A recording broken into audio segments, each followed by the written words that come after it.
حضرت مولانا جلال الدین رومی رحمۃ اللہ تعالی علیہ فرماتے ہیں پرندوں، چیونٹیوں اور کیڑے مکوڑوں کو دانہ ڈالنے والے شخص کو اللہ کی طرف سے 3 انعام ملتے ہیں۔ پہلا انعام، ایسے شخص کے گھر میں فاقہ نہیں آتا جو شخص چیڑوں کو دانہ ڈالتا ہے، جو شخص پرندوں کو دانہ ڈالتا ہے، جانوروں کے ساتھ بھلائی کرتا ہے، ایسے شخص کے گھر میں غربت نہیں آتی، فاقہ نہیں آتا۔ جس طرح انسان کو انسانوں کے ساتھ بھلائی کرنے کا اجر و ثواب ملتا ہے، سیم اسی طرح پرندوں کو دانہ ڈالنے کا بھی اجر و ثواب ملتا ہے، جانوروں کے ساتھ بھلائی کرنے کا بھی اجر و ثواب ملتا ہے، جانوروں کو پانی پلانے کا بھی ویسے ہی اجر و ثواب ملتا ہے جس طرح انسان کسی پیاسے انسان کو پانی پلاتا ہے۔ میرے کریم نبی نے ایک گنہگار شخص کا واقعہ سنایا۔ میرے نبی نے فرمایا، صحابہ، تم سے پہلی امتوں میں سے ایک گنہگار تھا، بدکار تھا، سیاکار تھا۔ وہ سفر کو جا رہا تھا، کافی سفر طے کرنے کے بعد اس کے پاس پانی ختم ہو گیا۔ 3 دن وہ بیچارہ پیاسا رہا۔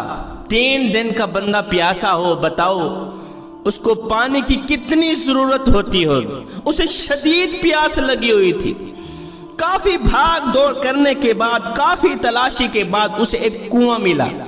کنویں کے اندر اس نے جھانک کر دیکھا، پانی تو ہے مگر بہت نیچے ہے۔ بڑی مشکل سے وہ کنویں کے اندر گیا، پانی پیا۔ پانی پی کر باہر نکلا ہی تھا کہ اس نے دیکھا ایک پیاسا کتا ہے جو بیچارہ کیچڑ چاٹ رہا، گندی کیچڑ چاٹ رہا۔ یہ گنہگار شخص، اس نے دل میں سوچا کہ جس طرح مجھے پیاس لگی ہوئی تھی، جس طرح میں پیاس سے تڑپ رہا تھا، یہ کتا بھی ایسے ہی تڑپ رہا ہوگا۔ اب اس گنہگار شخص نے کیا کیا، اللہ تعالیٰ جب کرم کرنے پہ آتا ہے نا، پھر کوئی نہ کوئی بہانہ نکال ہی لیتا ہے، کوئی نہ کوئی وسیلہ بنا ہی لیتا ہے۔ اس گنہگار شخص نے کیا کیا، پھر گیا کنویں کے اندر، بڑی ہی مشکل سے کنویں کے اندر گیا، پانی تک پہنچا، اپنے موزے کو پانی سے بھرا، دانتوں سے پکڑ کر کنویں سے باہر نکلا، اس پیاسے کتے کو اس نے پانی پلایا۔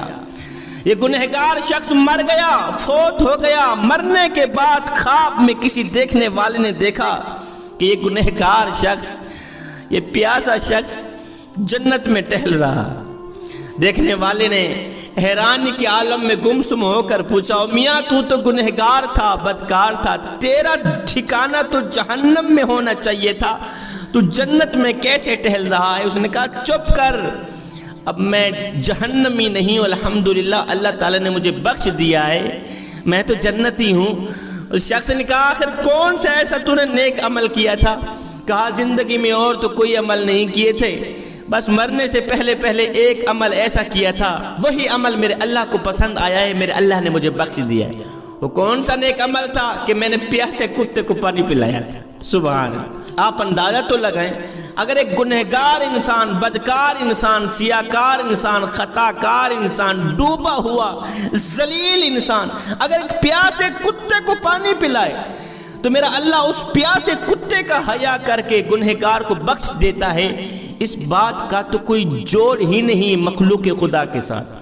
جو شخص انسانوں کی خدمت کرتا ہے، پیاسے انسان کو پانی پلاتا ہے، بھوکے کو روٹی کھلاتا ہے، ضرورت مند کی ضرورت کو پوری کرتا ہے، اللہ تعالیٰ اس کو کتنا اجر دیتا ہو، اللہ تعالیٰ ایسے شخص پہ کتنا راضی ہوگا۔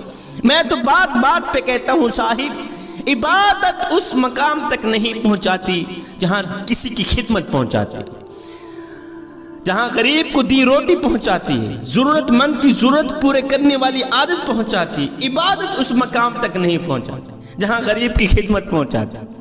میرے کریم نبی نے فرمایا بس وہی عمل میرے اللہ کو اتنا پسند آیا، اتنا پسند آیا کہ پیاسے کتے کا حیا کر کے میرے اللہ نے اس گنہگار کے تمام گناہوں کو بخش دیا۔ اب ایک دوسری حدیث میں تصویر کا دوسرا رخ بیان کرتے ہوئے میرے کریم نبی نے فرمایا بنی اسرائیل میں سے ایک خاتون تھی جو خود کو اللہ کے سامنے بڑی ہی مقبول ترین خاتون سمجھتی تھی، دیگر عورتیں بھی یہی سمجھتی تھیں کہ یہ اللہ کی نیک ہے، ولیہ ہے۔ اس خاتون نے گھر میں بلی پال رکھی تھی، بلی کو گھر میں باندھ رکھا تھا۔ وہ کم وقت اس بلی کی خوراک کا بندوبست نہ کر سکی، اسے بھول گیا کہ میرے گھر میں بلی بھی بندھی ہوئی ہے، حتیٰ کہ وہ بلی پیاسی اور بھوکی مر گئی۔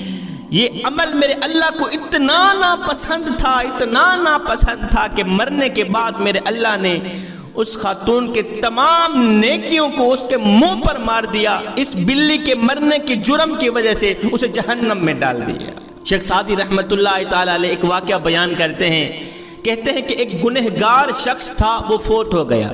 اس کے عزیز و اقارب نے اس کو غسل دیا، جنازہ پڑھا، اس کی تدفین کی۔ تدفین کرنے کے بعد سارے گھر آئے، کسی نے خواب میں دیکھا کہ وہ شخص قبر کے اندر خوشحال بیٹھا ہوا ہے۔ جیسا کہ میرے نبی نے فرمایا، قبر آخرت کی منزلوں میں سے پہلی منزل ہے، اگر یہاں نجات مل گئی تو بعد کے سارے مراحل آسان ہو جائیں گے، اگر یہاں نجات نہ ملی تو بعد کے سارے مراحل دشوار ہو جائیں گے۔ قبر سے نجات پا کر وہ شخص خوشحال قبر کے اندر بیٹھا ہے۔ دیکھنے والے نے کہا، او گنہگار، تو گنہگار تھا، تو روتا نظر آتا، تو خوشحال کیوں بیٹھا ہے؟ کہا، میاں قبر آخرت کی منزلوں میں سے پہلی منزل تھی، الحمدللہ اس منزل میں تو میں کامیاب ہوں، اس طرح قبر سے مجھے کامیابی ملی ہے، آگے بھی انشاءاللہ اللہ تعالیٰ ضرور کامیاب کرے۔ اس نے کہا، آخر کون سا ایسا نیک عمل کیا تو نے؟ اس نے کہا، میں نے تو کوئی نیک عمل نہیں کیا تھا، میری اولاد نے، عزیز و اقارب نے جب مجھے دفن کیا، میری تدفین کے بعد میرے اوپر مٹی ڈالی، خاک انڈھیلنے کے بعد میرے ایک بچے نے گندم اناج کے کچھ دانے اٹھائے، میری قبر کے اوپر پھینک دیے۔ گندم اناج کے کچھ دانے اٹھائے، میری قبر کے اوپر پھینک دیے اور سارے واپسی کی طرف چل دیے۔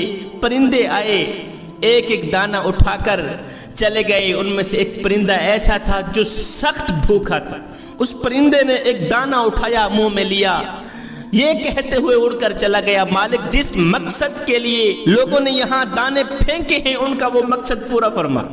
جبکہ میرے بچے نے اس مقصد کے لیے میری قبر کے اوپر دانے ڈالے تھے کہ چرند پرند کیڑے مکوڑے کھائیں گے، اور یہ میرے باپ کے لیے صدقہ جاریہ بن جائے گا، اور اسی عمل کی وجہ سے اللہ تعالیٰ میرے باپ کو بخش دے گا۔ میرے نام پر میرے بیٹے نے بھوکے پرندے کو ایک دانہ ڈالا ہے، بس اس دانے کے صدقے سے اللہ تعالیٰ نے مجھے قبر سے نجات دلائی ہے، اللہ نے مجھے قبر کے عذاب سے بچا لیا ہے، ایک دانے کے صدقے اللہ تعالیٰ نے مجھے قبر کی کیڑوں سے بچا لیا۔ حضرت مولانا جلال الدین رومی رحمت اللہ تعالیٰ علیہ فرماتے ہیں پرندوں، چرندوں اور کیڑے مکوڑوں کو دانہ ڈالنے والے شخص کو اللہ کی طرف سے 3 انعام ملتے ہیں۔ نمبر 1، اس کے گھر میں فاقہ نہیں آتا، اس کے گھر میں غربت نہیں آتی، غربت کے جنازے نکل جاتے ہیں، امیری عروج پر آ جاتی ہے۔ نمبر 2، ایسے شخص کے رزق میں اللہ تعالیٰ برکتیں ڈال دیتا ہے۔ نمبر 3، حلال رزق ایسے بندے کو ایسے تلاش کرتا ہے جیسے مرنے والے کو موت تلاش کرتا ہے۔